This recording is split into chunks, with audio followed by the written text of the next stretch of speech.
Hello, everybody. Welcome in. Welcome in. Happy July. I hope you all had a wonderful July 4th. I hope you had a great long weekend. Maybe you had some rest and relaxation.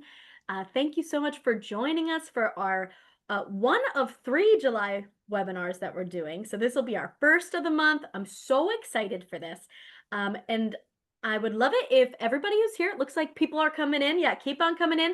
So please go ahead and drop in the chat a little bit about your mission. I love to always see the impact that we're having in the room. So it looks like right now we've got 18 people. Go ahead, let us know where you're calling in from. Tell me a little bit about your mission so we can get an idea of like the big impact that we're having collectively here. So we will wait to see some of those come in. But in the meantime, I would love to say that, oh yeah, and I should say I'm in Rochester, New York. So I'm in upstate New York, while Sean is in New York City. So a couple of New Yorkers here, sort of, a little different, but sort of.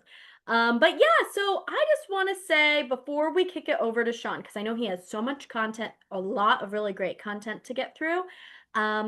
It was such a pleasure to meet Sean at GiveCon back in February, which I mean, kind of feels like yesterday, but I know it was actually like 6 months ago at this point. But gosh, we had a wonderful time. We were on the same, my boss Chris and Sean were on a panel together where we got to talk about generational giving and kind of how our different missions kind of support that. Oh, here we go. We got some answers coming in. We got Orion Communities offers hope for individuals and families experiencing hardship due to poverty, disability, and illness by building bridges that lead to self-reliance while working towards social justice for all. Love that. That is a great mission. And hello from Phoenixville, Pennsylvania. We also have, oh, lots of them coming in. This is so great. Okay, we've got the Breast Cancer Coalition in Rochester. Hey, I used to work there. Nice to see you, Helena. Very cool. We've got the Sentencing Foundation, another PA. We got some California. I work for a nonprofit that provides supplemental groceries for people in need. Thank you for doing that great work. Lots of good stuff coming in. Keep dropping your missions. Let's all get to know each other. But yeah, so I'm going to kick it over to you, Sean. Let's get started. And I will remind everybody that we are recording, so you'll all receive a copy of the recording after this, as well as anybody who registered for today's event. And then if you're interested in learning about MemoryFox, I'm going to do a little demo at the end, so stick around for a couple more minutes at the very end of today's hour, and we will chat about MemoryFox. But over to you, Sean. I'm so excited to hear about crafting the perfect pitch today. Excellent. Can you all see my screen? Give me a thumbs up. Excellent. So my name is Sean Kosofsky. I want to thank MemoryFox for bringing me here today. So excited to do this talk. Sean Kosofsky, I go by the Nonprofit Fixer. That's also the name of my business. Today's talk is about, and training is about pitching. Specifically, it's called Perfect Pitch, how to nail every ask with a compelling and consistent case for support. There's a couple different ways to pitch. We're going to talk about a few of them in the time we've got here together, and then there'll be some times for some opportunities for questions at the end. And there'll be an offer for everyone here if you want to go deeper in fundraising skill training. But let's just dive right in because there is a lot of content. I'm really excited about this training. I've delivered it before. This is a training I offer through my business and people love it. So I'm excited to dive into some really expert tips for everyone. Let's see here. So let's get focused. You all made the time to be here today. So if you can turn off your phones, notifications, tabs, I just did that myself. Take notes. I'm not going to share the deck, but you will get a recording. So I just want to be really, really clear. You are probably not going to get a PDF of the deck, but you can get the replay of this. So if you do see a slide you really want to pay attention to, you can take a screenshot or something like that. But just letting you know up front. Also, if you put your questions and comments in the chat, I won't be watching them too closely just because the way my screens are set up. But if Carly has a question that is time sensitive, like there's something wrong with my screen or something, let me know, or else we'll answer them at the end. And then you will get the recording, and then we'll answer questions. So just add your questions in the chat. So a little bit about myself. I've been in nonprofits for a little over 34 years. I may or may not look it, but I'm almost 50. I got started when I was 16 working in nonprofit organizations. I have worked in a bunch of different social and environmental justice causes, and I have been the executive director for 5 different charitable and political organizations around the country. From Detroit originally. I always give Detroit a shout out, but I've also lived in Raleigh, San Francisco, and New York. I've raised millions of dollars for causes, candidates, and campaigns, and I have done a lot of work with media and sound bites and working with newsrooms. So I've been able to fold my fundraising and my media work into this sort of pitching process.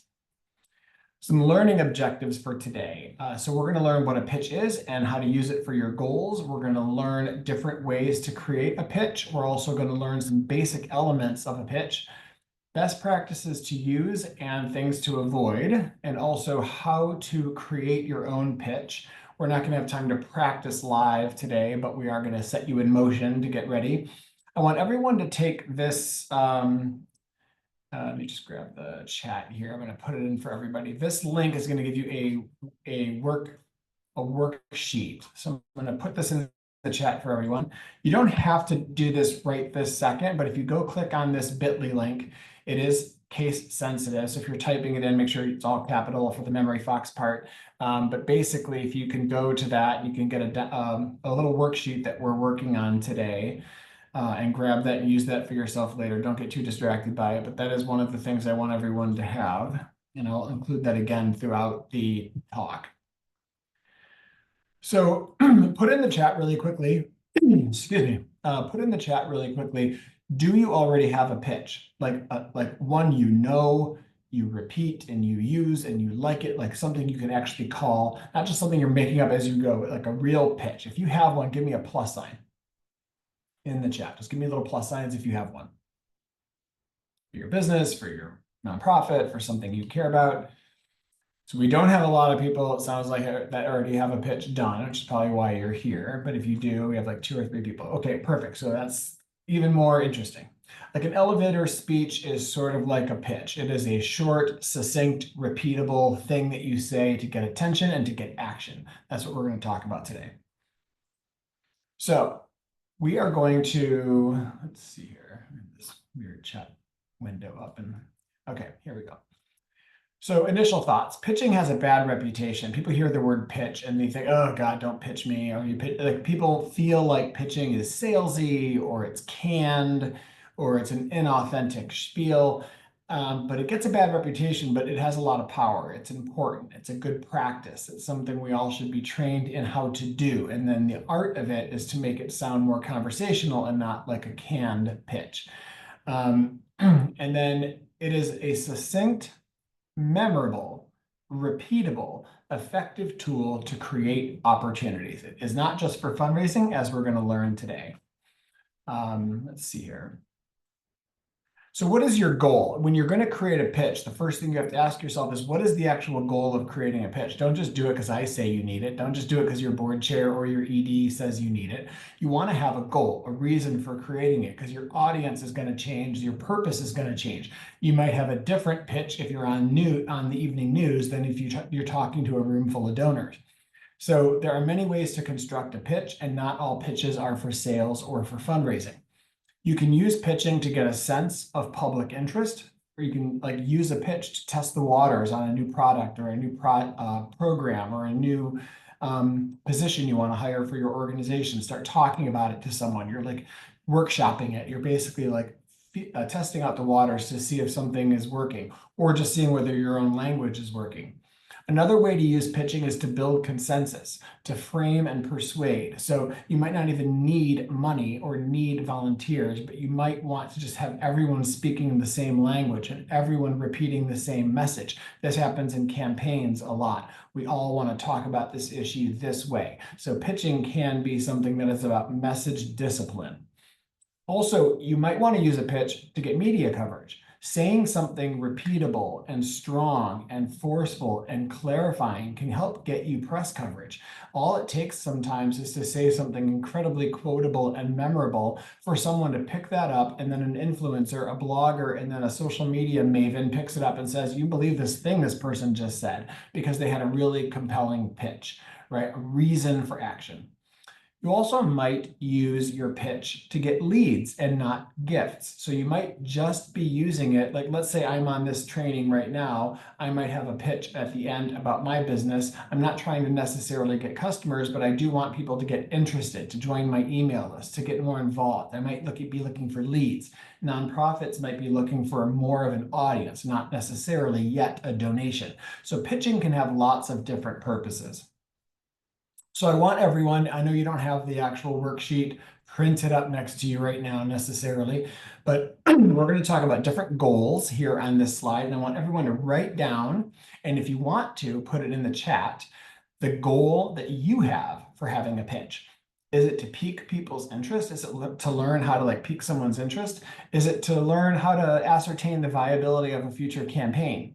Is it to get donors? Is it to get volunteers? Is it to open up a door? You just want to have a good pitch that you can use on LinkedIn to get someone just to respond so you can begin a conversation. Do you want to get introductions to other people? Are you just trying to get a meeting? Like the win is the meeting, right? Or is it something else? Sometimes pitching is about getting alignment, having everyone practice having the exact same pitch is message discipline. That is alignment inside the organization. So 5 different people aren't saying 5 different things. So consistency. You might do pitching to build your brand. You might be saying something. If you have thousands of volunteers around the country saying the same thing, that is helping to build your consistent brand. You could do it to focus attention on your priorities. Let's say you're an environmental organization. You could talk about the critters, you could talk about the trees, you could talk about climate. So what is the priority that you want to create your pitch about, right? You can also use pitching to build your organization, grow your list, grow your audience, grow your reputation. And you can engage your board and stakeholders. Having a good pitch means that everyone can use it. They can pull it out of their pocket at any sort of event and deliver that pitch, right? So sometimes it is a tool you give to your volunteers, board members, and stakeholders. But overwhelmingly, I think everyone here wants to raise money with pitching. So I see some people putting their purpose, their goal of a pitch in the chat. I'm going to read a few of these here really quickly. Fundraising and awareness, interest and awareness, gain interest in our work. Honestly, all of these are ideal. Awareness for sure, campaign visibility. So I will say one thing just for a second about awareness. Awareness is important, but awareness is almost always never enough. Social studies, social science studies, academic research, almost every single time people have looked into what's effective in terms of communications for nonprofits, and awareness campaigns rarely ever actually transform your organization. So awareness is good in the background, but it usually shouldn't be the main focus. The main focus should be a call to action, right? You want to get people to do something. So yes, we're going to raise awareness, but I also hope all of you will use your pitch to get a call to action. So the next slide here is, again, normally you'd have your slide, your sheet printed up in advance. We didn't do that today. So putting them in the chat is totally fine. So now we're going to talk about what a pitch is. So a pitch is succinct. It is short. It is not a diatribe. It is not some long soliloquy or monologue. A pitch is brief. All right. It is typically longer than a soundbite. A soundbite is like 4 to 10 seconds, right? It's like a quick little thing on the evening news. But a pitch is something that's a little bit longer. You have a couple sentences to possibly say something. So that is what a pitch. And then if someone's interested, you might have a little more time to finish your pitch, a little longer. Every now and then you'll see some asterisks or something in bold. That means I'm trying to draw your attention to it. So on this slide, later we're going to talk about how to do this, but essentially your pitch needs to be compelling. It needs to be interesting. We're not just going to regurgitate the mission. We're not just going to say what we do. Today, we're going to talk about how to say compelling and interesting things and put your best message up front to open up a door. And you'll see something interesting about why we're doing this later. So you'll know if your pitch is effective if eyebrows are raised when you say it, if people ask questions about your pitch after you talk about it, if you're engaging people, you will get that immediate feedback or you'll get longer term feedback from people. But basically you're workshopping your message and you'll know if it's effective if people are engaging with it. Also, it's an opportunity to create connection. our words, our pitches can light up people's interest. Maybe the way you frame something is a way someone has never heard it before. I'm frequently trying to position nonprofits' missions and their work in ways that someone has never thought of it before. And that creates a connection, sometimes a personal connection, or a deep, visceral, or even emotional connection to the work. It's also an opportunity to practice and workshop and gather data, right? Like getting feedback from people about whether your pitch was confusing or whether your pitch was effective. Pitches are also confident. They're not mealy mouthed, they're not apprehensive, they're not cautious. They're sort of like, here's the deal, right? Like you want to come right out with your pitch. And they are engaging. They're not necessarily just talking at someone, they're sort of inviting them into a conversation. So there's usually a question at the end to engage them further. So what a pitch is not, it is not intended to be fast-paced or rushed, right? Some sort of like, quick, sleazy sales pitch at the end of something, right? You don't want it to be like rushed. You don't want it to be trying to pack everything into one statement. You don't want a pitch to be like, oh, I'm going to summarize everything into one statement. No, don't do that. Less is more. It is not a list. So nonprofits and businesses tend to list things. So if you go to some law firm's website, it might say, we do this, we do wills, we do estates, we do divorces. It's just a big list, right? That no one remembers that. People don't remember lists. What we want to do is create a pitch, an effective and compelling story or case for why they should be paying attention. So we're going to stop listing things. We also don't want it to be overwhelming. We don't want to like say so much or something so big or so jargony that it is overwhelming to the person. And your pitch is not your mission. You can always regurgitate the mission. You can always repeat the mission to someone, but your pitch is an opportunity to make a different argument, to make a different case, to engage them. The mission statement is something we tell the IRS in order to get our tax exempt status, but your pitch is something you do to bring people into your work. It's not sales or gimmicky, and it's not modest. We are not going to hold back. You're going to brag, right? You're going to brag. This is your opportunity to say why you're awesome or why you're on your way to awesome. So there are many, many ways to pitch. Today, we're going to talk about two. The first model is one that is very basic, where you start with an interesting hook. This is like the Jerry Maguire, have them at hello, like you had me at hello. So the opening thing you say is going to be interesting or thought-provoking or surprising. You're going to try to just get their attention. And then you might fold in an anecdote or a story or something aspirational. And then there's a call to action, right? And I want to be clear with this little item at the bottom, you do not need proof of impact. Most nonprofits get hung up on this idea that you need to have proof that what we do works, or evaluation, or data, or metrics, or something that shows that that we've had an impact. Do not be held back on whether or not you can prove that your stuff is working, that your mission is working, that your programs are working. Do not be held back on proof. And here's why. Because most donors or potential donors care more about the feeling that they're getting from you when you're pitching. They care about the goal, the aspiration, the future, than they care about the past, right? If you ask, and I want to be really clear here, so if you're distracted, come back to me.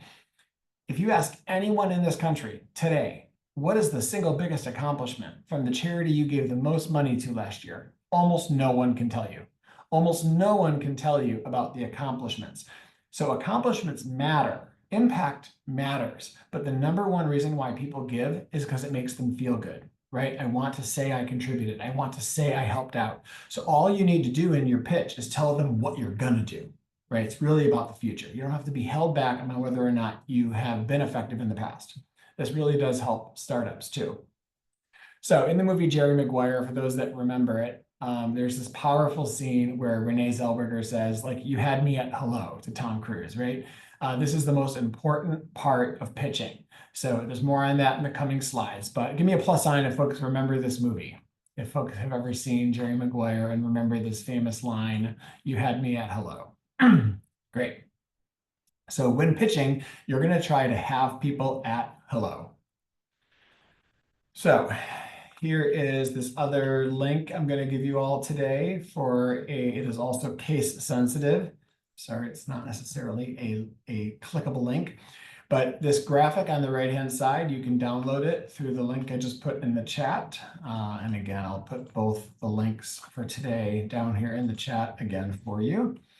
All right, so the second model for pitching that we talk about in nonprofits is the case for support or the case statement. Now, most nonprofits have heard of this. It's not just like a have you at hello, hit them with something powerful, then a call to action. The case for support is basically the need statement. Thank you, Carly, we'll put these in a follow-up email for folks also. You want to make sure you're following the basic steps of a case statement or a case for support. And I want to let you all know here that when you are raising money for a startup business, like some billion-dollar startup in Silicon Valley, they use the same formula, right? I have literally seen the pitch decks for companies raising hundreds of millions of dollars in angel investing or Series A, Series B funding, and they are using the same basic formula. So we're all in the same boat here. This is a really powerful framework. The case for support does the following. It is basically a powerful, standardized pitch. It will evolve, and it is not rigid. You do have to understand your audience, but on the right-hand side here, is the graphic of it, but I'm going to walk you through the steps on the 1 through 6 on the left-hand side here also. It says there's 5, but there's really 5 or 6 steps here. In a case for support, and anyone who's ever written a grant knows that they ask you, what's your needs statement? That's this, all right? There is a problem in the world. This is step 1. You have to talk about a problem. Some people want to talk about abundance, and some people want to talk about a deficit model versus an assets model. But like we have lots of things, and we're going to play to our strengths versus like we're missing something and we're lacking something. In the case for support world, you're going to start with the problem. In the marketing world and in sales, almost everyone starts with you have to identify the problem. And it's not about being negative, it's about putting a clear term in front of people about the stakes, right? There is a real problem in our society and just stating it. So in a case for support, the first thing you say is there's a problem in society, pollution. We're just going to pick one, pollution, cancer, whatever. There is a problem in society. And then the second step is, but there is a solution. This is a solvable problem. No one wants to throw money at something that isn't solvable, right? So there is a problem in the world. It is pollution. There is a solution. We know how to end pollution, right? And then you pivot to your own organization and say, we have a unique and better way to solve this problem. So we have the best possible way of tackling this problem. And then essentially why they should care. What is the benefit to them? Like why they should care. And then what's the cost? Like this is going to cost us $4 million a year to put a dent in the pollution problem. And then the call to action is, do you want to put in some money for that? Right? So the case for support sounds like this. There's a problem in this world. It is pollution. It's harming everyone. It's harming our economy. It's harming children's asthma. But this is a solvable problem. Right? And our organization has found that the best way to turn off the spigot of pollution here in Detroit is to shut down this factory that's polluting or clean it up and do carbon capture at the source or whatever. And it's going to benefit you and it's going to benefit us because there's going to be less acid rain, there's going to be less cancer, there's going to be less suffering and better economy for everyone. And it's going to cost us about $3 million this year to do this. Do you want to be a part of this solution? Do you want to join our campaign? That is the case for support. This is the traditional model that nonprofits use. So this bottom asterisk I have on this slide is another way of framing this. I heard someone say this once. The way to talk about the case for support is to basically think of it in another way, which is what's the problem, why you should care, and what we can do, right? And what you can do, the listener. So here's the problem. This is why you should care about it. And here's what you can do to solve it. Let's work together. Right? It's another succinct way of saying what those 5 or 6 steps are. So give me a plus sign if this makes sense to you. Give me a plus sign in the chat if the case for support model makes sense, if you've used it, if it's familiar to you, if this is something that sort of makes sense. Great. And then the first model is hit them with something powerful, and then explain why it matters, and then you're gonna make a call to action. So on this next slide, we're gonna start talking about different ways that people have tried to educate the public about pitching. One of my favorite books of all time is called Made to Stick. And Chip and Dan Heath talk about what are the elements of messages that stick. Sticky, people say, what's really sticky? Why urban legends stick? Why certain things are repeated all the time in our culture? Because they're sticky, right? What are the things that make things sticky? And that means we can borrow from the made to stick model for our pitching. So the first thing they found is that the message has to be simple. It absolutely has to be simple. No lists, no jargon, has to be easy to understand. Albert Einstein has this great quote, if you can't explain it simply, then you don't understand it well enough, right? If you start noticing that you're explaining something for 4 minutes, you don't even understand it yourself. So it's controversial to say that, but I totally believe in this. The second thing that Chip and Dan Heath found in this book was that messages that become sticky are those that are unexpected. And this is like the whole you had me at hello moment. Say something unexpected. Say something bold. Say something in a way no one's ever heard it before. This is how you pitch. This is what's going to break through versus other nonprofits who are not using this technique. Also, it has to be concrete. It can't just be like nebulous, fuzzy bunnies and warm sunshine for all. You need to talk about a very concrete, specific thing that it is you're trying to do. If it's abstract in people's mind, it won't be as sticky. It won't be as memorable. It also needs to be credible, believable. Is the thing you're saying actually, am I going to totally just dismiss it? Or is this totally sound like this could be true, right? It has to be credible, based in reality, or something that gives people meaning. It also should be emotional. One of the most effective things is that it should be emotional. So that means we're not talking about statistics and numbers and graphs and charts. We're talking about emotion, talking about feeling words and feeling pictures and feeling stories, right? And then finally, stories have a beginning, a middle, and an end, and sometimes they use the knowledge gap. I'm going to talk about the knowledge gap in a second, but these are the elements from the Made to Stick book. It's a powerful book. I highly recommend people read it. It's a fast read, and it will help you in your pitching.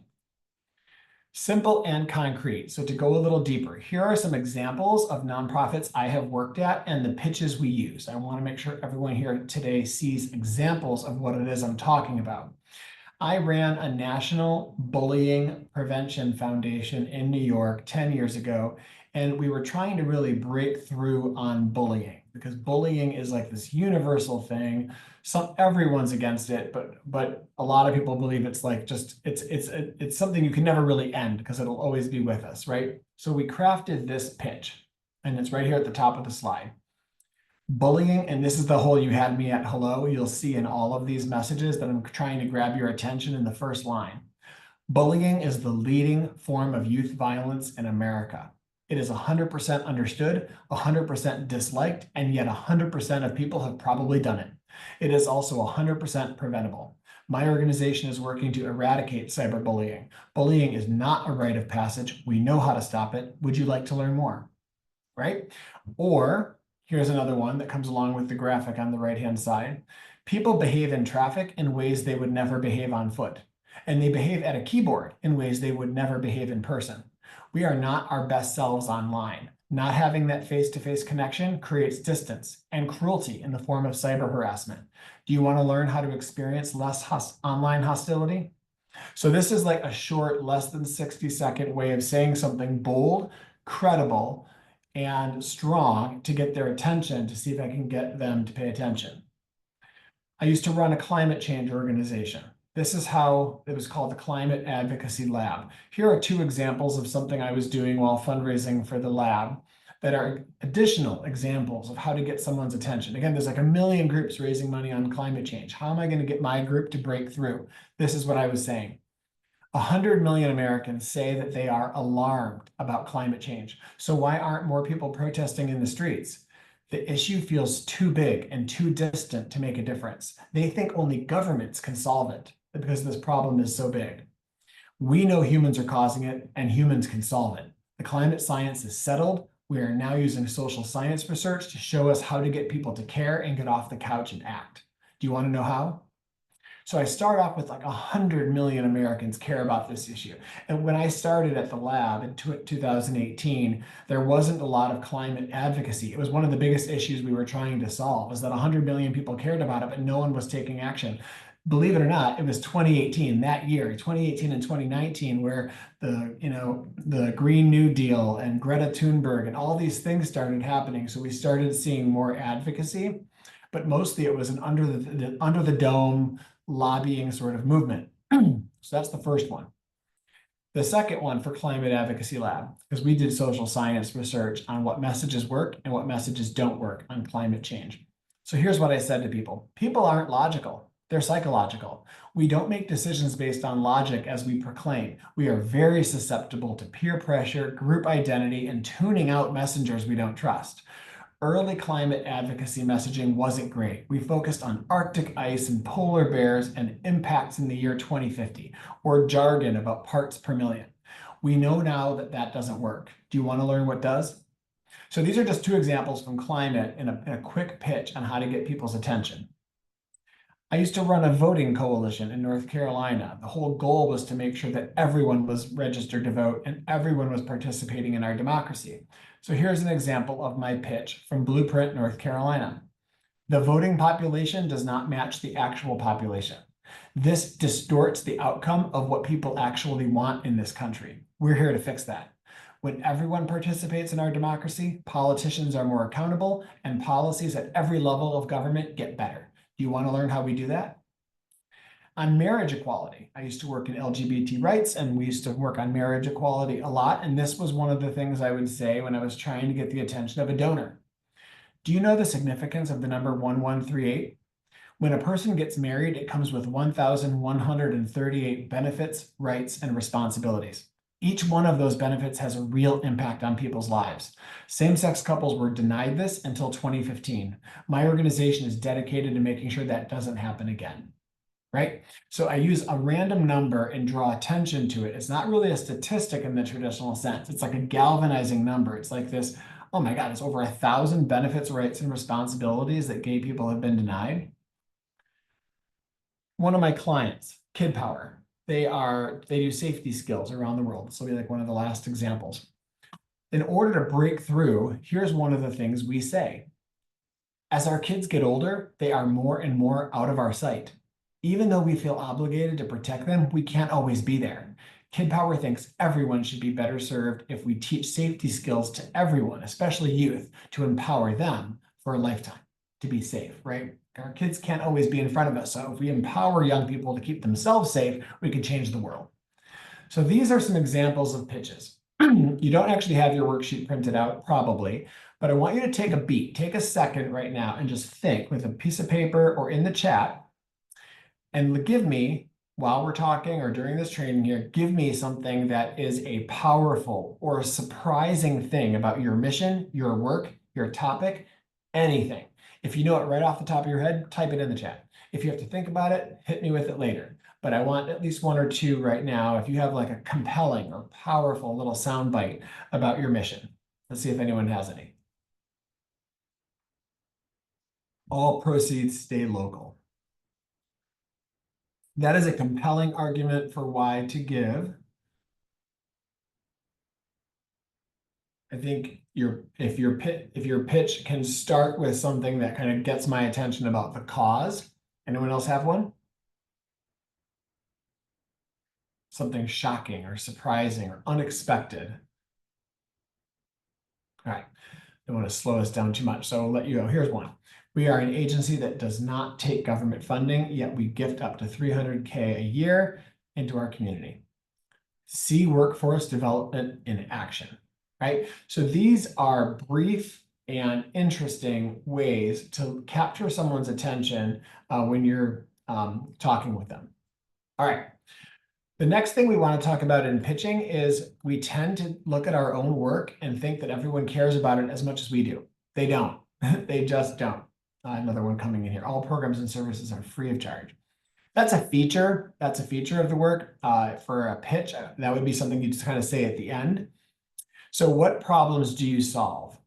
So this is important. the needs statement for a funder, any donor, they want to hear, what problem do you solve? You're not just here to do stuff, right? You're here to solve problems. That's what nonprofits do. In any pitch or case for support, you'll likely need to know what problem you solve. Normally, the mission captures this, but not always. When describing the problem you solve, don't list programs or activities. Explain the benefits. So now we're going to talk about the difference between benefits and features. So does anyone here know the difference? Just give me a plus sign if you understand the difference between benefits and features.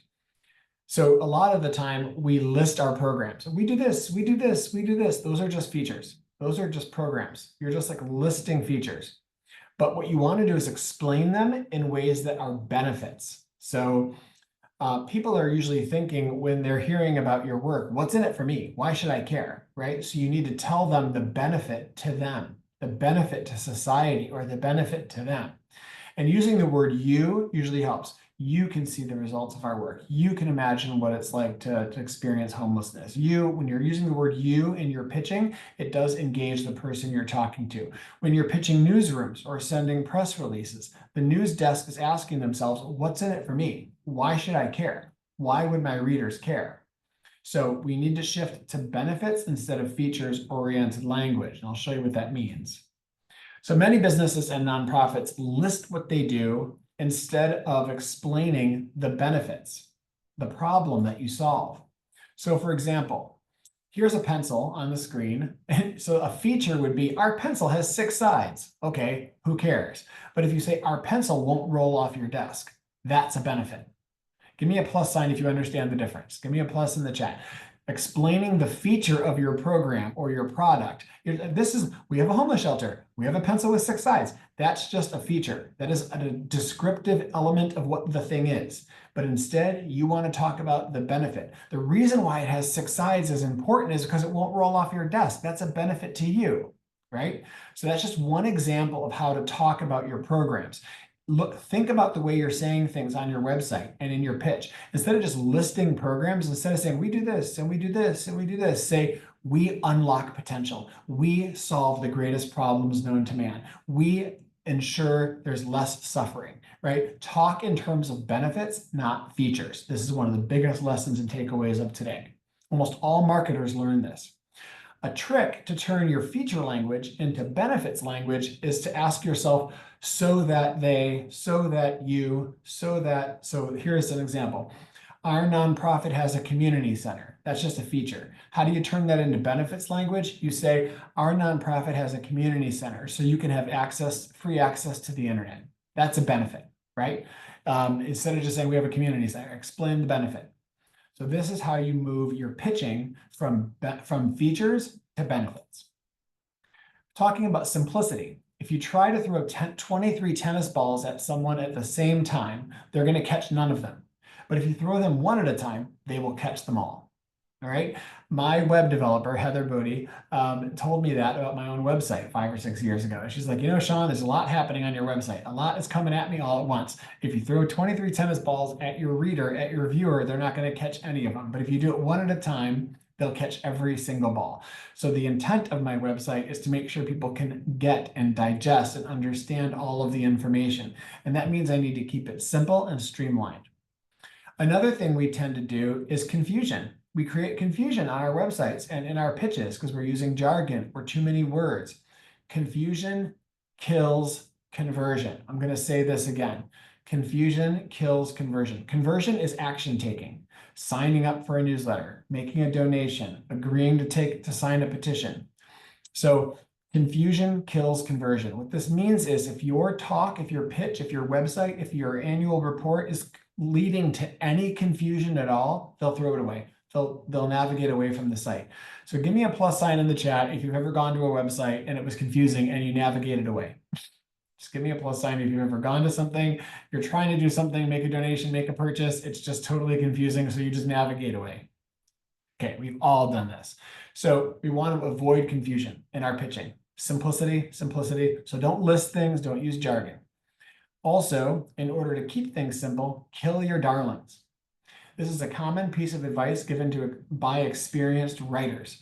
You sometimes have to kill your darlings, things you love, things you've been saying and writing for 10 years. if they're not serving you, if they're causing confusion, if they're not converting, you need to kill them off, right? There's a character in your book you might need to kill. There's a chapter in your memoir you might need to toss. So sometimes we need to kill our darlings. We need to make sure that we shorten and make it brevity in order for it to be sticky and to be passed on to more people. So in the chat, give me one benefit, not a feature, of your organization. Tell me a benefit, a problem you solve, how the world is better because of your work. Don't tell me the list, don't list your program name. Tell me the benefit. I want at least 5 or 6 of these from folks. In the chat, tell me the benefits that your organization delivers. Someone said, if I can't find the donate button, I'm not donating. Exactly. Reduce recidivism, right? Recidivism is still kind of a jargony word. I think a lot of us know what the word is, but it is a bigger word. We inspire student imagination and creativity. Okay, so that's good. It's still, remember how we talked about in made to stick? It needs to be concrete. Okay, so you're inspiring imagination and creativity so that they can do what? How will the world be better after they have imagination and creativity? So think about that, Victor. Amy says, help people recover from trauma so they can lead more productive lives. Good, good. We want to stop people from suffering and enable them to live their full lives. Great. We organize your impact stories so you can find them and the second you need them. Perfect. That is a benefit. That's from Carly. Orient communities. When we reduce poverty, everyone can live well. So I would tighten that up a tiny bit. What does live well mean? So that they can do what? So they can live a long life, so they can prosper, so they can start a business. So want to reduce poverty so they can like fully engage in our economy, whatever it is, right? So these are all good. And as you practice turning the features into benefits language, you'll get better and better at your pitching. I love the fact that all these are coming in here. All right. The next part of pitching is storytelling. So there's the case for support method, or there's the have me at hello and then do an anecdote. Anecdotes are stories, right? Stories have a beginning, a middle, and an end, or stories can just be anecdotes. Our brains are wired for stories, not statistics or numbers. Unless statistics are amazing, like a giant number or a number that is so stark, basically don't use statistics. Earlier, I said the number 100 multiple times. 100% of people know what bullying is. 100% of people are against it. And yet 100% of people have done it, right? That's a good way to use a statistic. But if you're saying 53% of people have never filled out their blah, blah, blah, that's not an amazing number. That's not an exciting number. So increasingly, you might write that down in a grant, but when you're pitching, your numbers should be stark. They should be amazing. They should be outrageous. A number that people will not forget, right? Other than that, because I generally stay away from numbers, I tell stories. This is the easiest way to engage your board because board members don't need to remember lists of programs. They don't need to know statistics. They don't need to know anything. All they need is a story. You will never not fundraise well if you have stories to tell. So you don't need lists or proof. You need stories. And so right here in the center of this slide, I tell board members, you don't need to remember anything, just tell stories. Think of the story of someone you helped, one story of someone your nonprofit impacted, or the story of your organization's origin. How did you come about? What problem were you trying to solve? That's an amazing story. Or the story of how you came to this organization. So I tell board members, tell one of these 3 stories and you will be a good pitcher. You will be telling a good pitch. So storytellings are powerful. Stories unite people. Personal stories are almost always unimpeachable. If someone says, here's this thing that happened to me, and so I've been moved by that my whole life, and that's why I've joined this organization. No one can tell you you're wrong or you're lying or that you're mistaken. It's your story, right? Every now and then someone might try, but it's really difficult to impeach someone's personal experience, right? And then I joke here at the end, very few people wanted to learn about Alexander Hamilton until it was made into a musical, right? Story format brings us in and helps us remember, it makes us engaged, it makes us want to retell the story, and now tons of people know the story of Alexander Hamilton. Simple stories. Really quickly on this slide, psychic numbing is a psychological phenomenon that causes us to feel indifferent to the suffering of large numbers of people. Joseph Stalin had said, one death is a tragedy, 1 million deaths is a statistic, right? I can't tell you the story of 60 million Syrian refugees, but I can tell you the story of one, Maria, right? Way more powerful, right? People don't think of these giant numbers as meaningful. There's social science research to prove this. Whenever we say 50 million people, 100 million people, it is less effective than talking about the story of an individual or showing the picture of an individual like I'm doing here. Mother Teresa had famously said, if I look at the mass, I will never act. If I look at the one, I will, right? So this psychic numbing is exactly a thing that is happening psychologically. So bring your pitches and bring your stories down to individual, visceral, emotional levels. I talked about the knowledge gap earlier. This is what the knowledge gap is. It's opening a story loop. It's opening a question and then answering it, right? This is what clickbait does. We don't want to do clickbait, but clickbait is doing this. The evening news might even say, could a new pill on the market be killing your children? Could a new store going up in town be bad for your family? They open up a question and then you have to tune in after the commercial to figure out the end of it, right? It's called a knowledge gap. Our tendency is to give people facts, but actually what we might want to do is open up an invitation for them to learn more and then have them fill in the story with you. So our brains hate not knowing the end of a story. Give me a plus sign in the chat if you've ever heard someone on a cell phone call and you can't hear the other end of the call. You can't hear what the other person is saying, so it's irritating, right? Oh, what? He said what? Oh my God, like we've all been there, right? You can hear only half the conversation. Your brain is wired to feel broken by that. I need to know the end of the story. I need to complete it. This is animalistic and reptilian in our brains. So because we know this about people, we need to open a story loop and then close the story loop with them. So novelists, scriptwriters have learned that curiosity is the intellectual need to answer questions and close patterns. Stories use clues to find the destination. So use stories that have an end. Don't just give anecdotes without like the end of the story. An example, I already used this one, I kind of gave it away. A new drug could be deadly to your children. Is it in your medicine cabinet? Stay tuned after these ads. You want to stay tuned to figure out the end of the story. Clickbait subject lines do this. Our pitches are not clickbait, but they do borrow this key tactic of a story, opening up a story loop and then closing the story loop. You're creating a knowledge gap. You want to like open up a story and then close that gap for them later. So if you have an anecdote or something that you'd like to share in the chat, put it in. One sentence, something really quick that you can throw in about a story or an anecdote. And the point is to sort of see if you can capture it in one sentence. A woman came to us tired and lonely, and she was living in her car, and we were able to give her shelter. Right? If you can find in a sentence or maybe maximum two, put it in the chat and want people to show the rest of the folks here on the training quick little examples of anecdotes or stories, even if they're brief. Psychology, we're coming to an end very soon here. So psychology, this is a lot of what I look at in fundraising and in pitching is that people are not logical. We are psychological. For example, we tend to link up with people that are just like ourselves. People have a lot of identity with people that are just like themselves, whether it's like, I'm a Detroiter, so I relate to other Detroiters, or I'm a white guy, and I'm a like black woman, or I'm LGBT. Like we tend to identify with groups, we tend to identify with people who look and act just like ourselves. And this is a peer group thing. And so it matters with your messenger, it matters with your messaging. So, for example, when I worked in climate change, we found that there are some people who didn't like the term sea level rise. The term sea level rise made them think, oh, you're a climate person, you're a liberal, and therefore I don't want to listen to that. But if you talk about flooding, they did care about that, right? So the word flooding didn't signal liberal to some people. And for liberals, there are certain words that certain words like pro-family, right? There are certain words that might say, oh, what am I about to hear here? So liberal and conservative folks are wired to hear certain messages and messengers differently because we are psychological beings, right? We're not always applying just pure logic to how we're hearing things. We know that the messenger matters. People who are delivering your message matter. Group identity is powerful.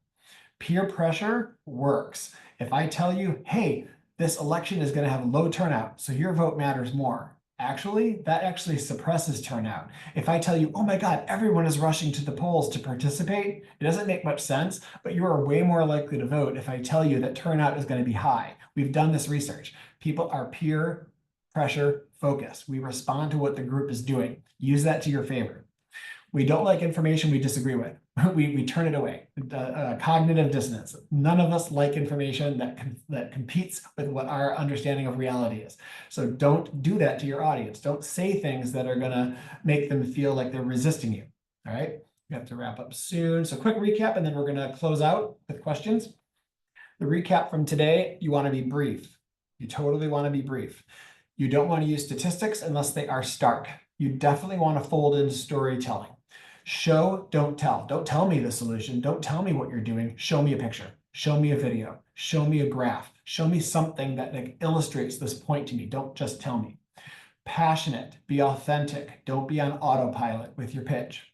Practice and workshop your pitch with other people. Create context. You want to think about the cultural moment that you're in right now so that your messages resonate and that they are understanding the psychology of the people you're talking to. Create knowledge gaps and then close those gaps. And then think about benefits, not features.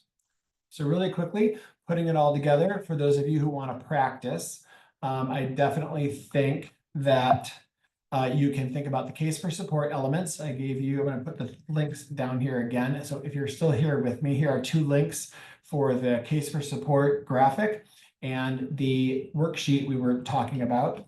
And then, actually, I don't know if this got a whole link. Let's see here.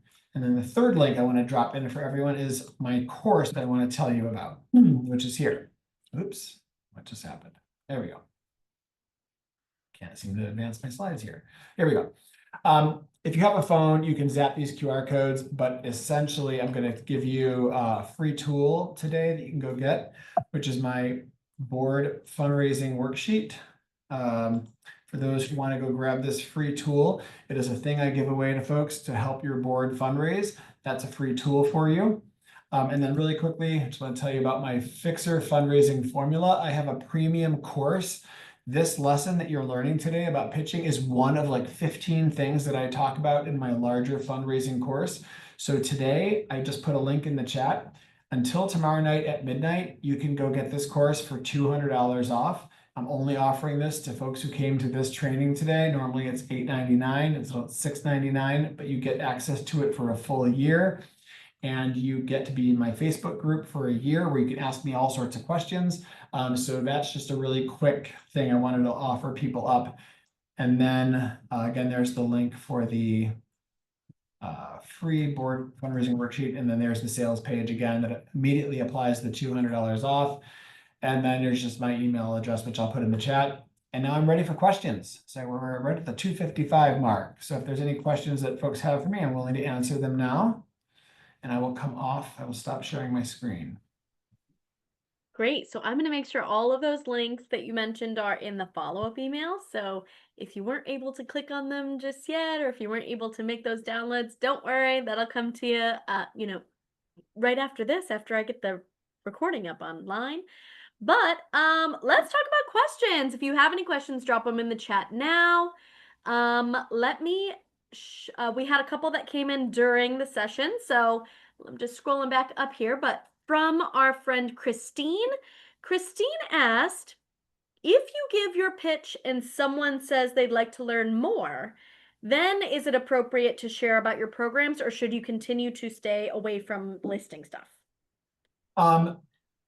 In general, the point of pitching is to open up a door.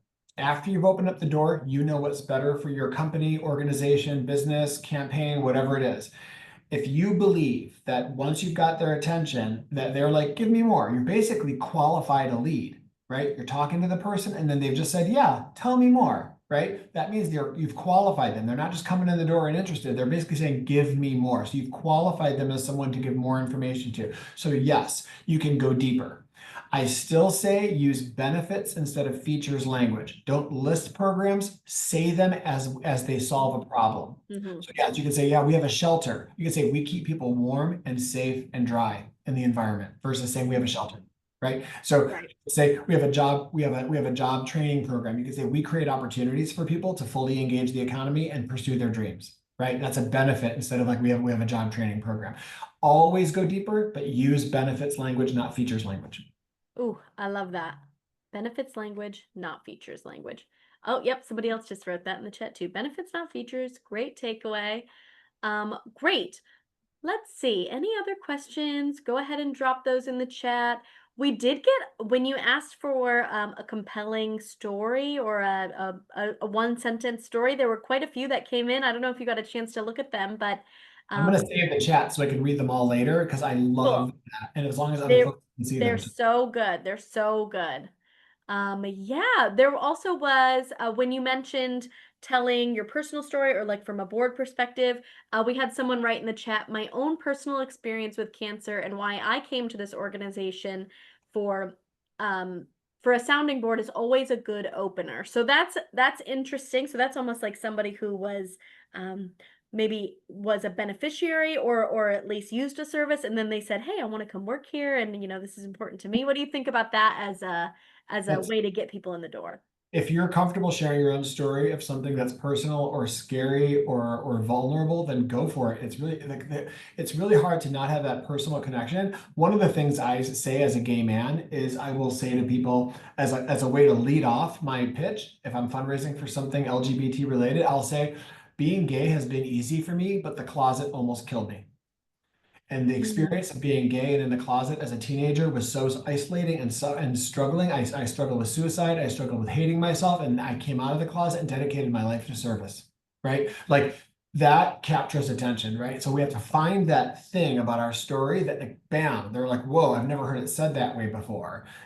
So that's the part that opens the door, and then you can start having a conversation. But too often we don't get through that LinkedIn inbox. We don't get through that first email, that cold pitch. So if you're, as long as they say, yeah, tell me more, and you see their eyebrows go up or they ask questions, you know you got them. Ooh, okay. That's got me thinking about something too. So you said, like you saying something that maybe somebody relates to.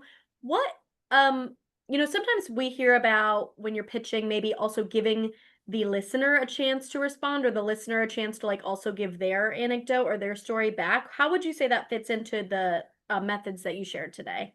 Pitching is not a conversation. Pitching is pitching. The minute the Okay. pitch is done, you have a conversation. So Okay. today's training is about the pitch, making sure you have a compelling, repeatable, simple thing to say. And then once that's out of the way, you then are talking about marketing. You're then talking about your messaging. Then you're talking about all this other stuff. So the pitch is basically just to get attention, to get a door open, to get opportunities created. And then, yes, the point of a pitch is to create a conversation. And then you're off and rolling on however you do conversations, and that's a speakers bureau kind of training, right? A door-to-door canvassing kind of training.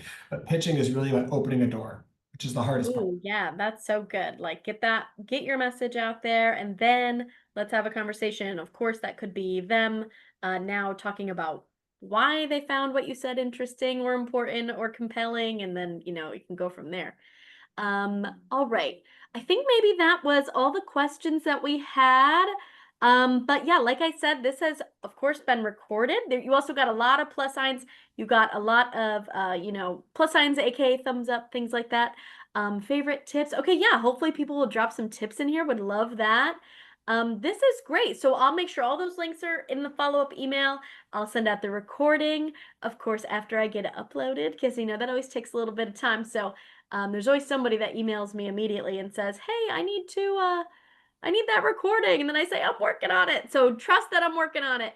But yeah, thank you so much, Sean, for coming and for joining us today, for being a part of our MemoryFox webinars. This has been such a pleasure. We would love to, of course, have you again in the future. I know you have 1,000 great topics and great tidbits to share with us, so we will look forward to that. But yes, give Sean some more love in the chat. We will make sure that he gets to read all of your little pitches and that he gets to connect with all of you after. So if anybody is interested in learning more specifically about MemoryFox, I feel a little bit like I might be getting tested because maybe I'm gonna do a pitch right now, right, about MemoryFox, and we'll see how I do, right? But all right, thank you everybody. I'm just gonna go ahead and share my screen now. Of course, that does mean that I need to get my slides pulled up, right? I mean, there's always the little, here we go. I love your software because it allows all of this to happen like supercharged. Right. I mean, we are, oh, let me get that out of the way. Okay, so I'm going to go ahead and share my screen. Oh, yeah, lots of love in the chat. Thanks, everybody. Thanks for coming. I'm going to do this over here. Okay, great. So looks like some people are sticking around. Love to see it. Thanks so much. Um, I always like to start off with this question, and that is, if someone asks, what is your mission? Can you show them? And if you think that maybe the answer to that question is no, or I'm not sure, I do want to ask you, what is stopping you? When we talk to nonprofit professionals like you, we find that they have one of the four major pain points. Number one is collecting content from our community is like pulling teeth. Number two, organizing content is frustrating and very time consuming. Number three, we need a more efficient and modern way to share our story. And four, I struggle with collecting community stories ethically.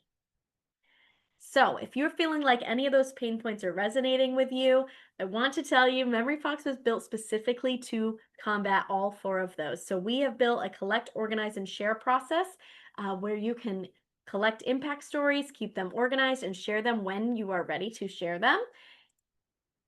And we know that nonprofits, especially compared to for profit companies, have really been given an impossible task of competing in the attention economy while also remaining true to ethical standards for authenticity and storytelling. So we recognize you are under a lot of pressure to make sure that your mission feels authentic, that it feels compelling, and that you're really hoping that people will resonate enough with your mission and that they will want to give.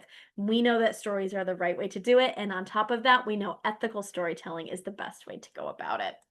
So, just quickly, when we're thinking about the way MemoryFox works, we have been asked a series of questions over time since our founding that included this idea of, well, what do I do if the people I serve have sensitive missions?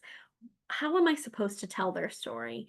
And we actually found in the 2023 Ethical Storytelling Report that 58% of people, nonprofit professionals like you, actually said that they struggle with wanting to collect stories from their community while doing no harm. So, like I said, that ethical piece is so important, and it's not always something that that every tech platform is taking into accountability for, and that's something that we take very seriously here.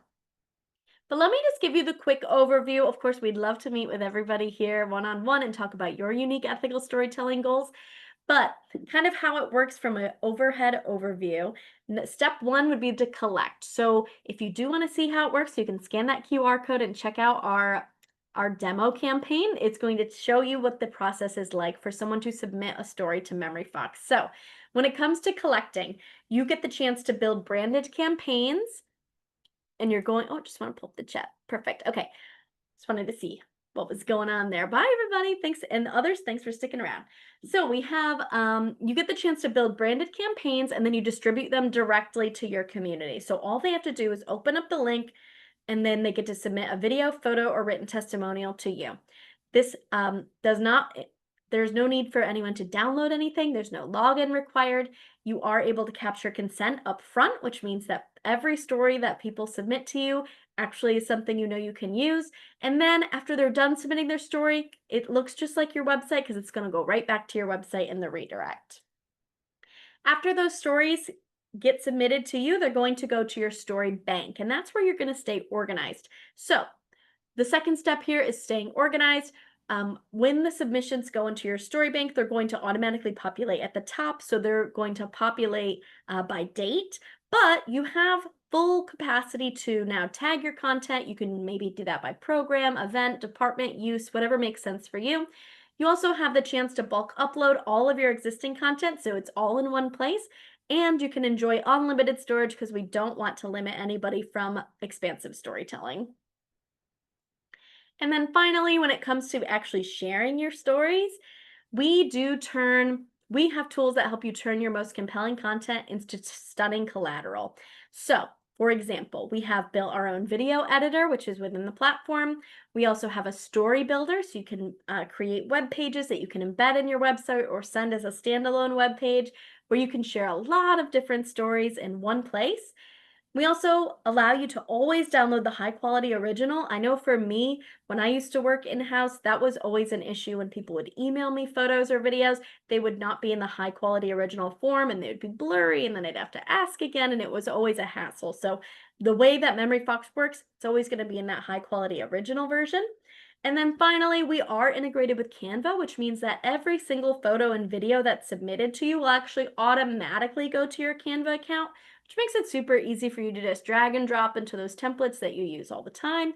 It also makes it really easy for you to change it so your video is up to date with your branding guidelines.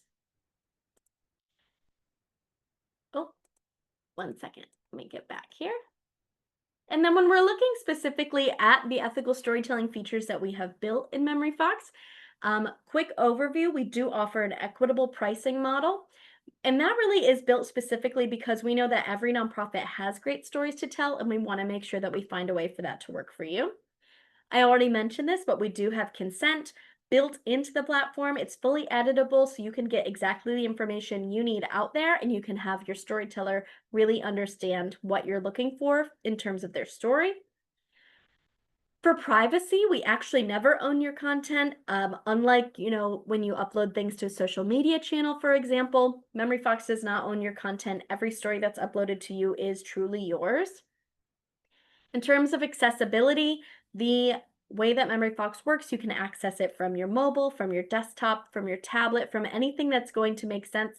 People are able to submit stories to you, and you're able to also go through your stories on any platform. So it's super easy to share stories where and when you're comfortable. And finally, everything about MemoryFox is customizable. So that really means that you can go and use your strength-based messaging that you know your community prefers to be referred to as into your prompts. So that's a great way for you to be able to make sure that your stories are collected ethically as well as shared ethically. All right, so that is obviously super quick overview of everything that we do, but I do want to say that during the month of July, we are doing this really fun summer storytelling blitz. So what we're doing is we're doing our best to try to rate or try to find 5,000 stories from nonprofits this month. So when you do that and you submit a story to us, you will be entered to win a $500 donation. So it's just this really fun way to get everybody storytelling and get everybody really excited about storytelling. So definitely submit a story to us. And then if you want to take it one step further and actually meet with us, we also are going to be giving away a free MemoryFox account this month. So if you want to meet with us, have a discovery call with us, and talk to us about your ethical storytelling goals, you would be in the running for a 12-month membership. So I'm going to go ahead and stop sharing my screen so I can drop those links in the chat for you. But I'm really excited and I hope you all will join the Summer Storytelling Blitz. It has already been so fun. We've already collected hundreds of stories, so we're well on our way to our 5,000 goal. And here are my links, I think. Come on, there we go. I think That should do MemoryFox it. is such a powerful tool because it just makes giving stories so easy. In my business, video testimonials are gold. They help me get new business. They help me tell the story. So what you guys are doing for nonprofits is so powerful. Yeah, thanks so much. I mean, people see videos all the time, right? I mean, it's the way people like to consume content these days. We're all on Instagram, TikTok, Facebook. We're all looking at these video compilations, like these quick videos. So, I mean, it's about time that nonprofits start telling their story through video too, right? Don't you think? Yeah, and all the platforms are saying short form video is really working. For me, nothing has worked as well as TikTok for short form video because Mhm. short form video really does show it's not AI generated, it's authentic. It's a wonderful way to really break through the noise out there and show actual stories of testimonials and anecdotes. It's a way to break through in this noisy world. 100% agree. Couldn't agree anymore. That's why we bring you on here, right? All right. Thank you for everybody who stuck around. I'd love to answer any questions you have about MemoryFox. Come to our next event, join the Summer Storytelling Blitz. Thank you again, Sean, for all of your great advice, and we will talk to you all soon. Thank you.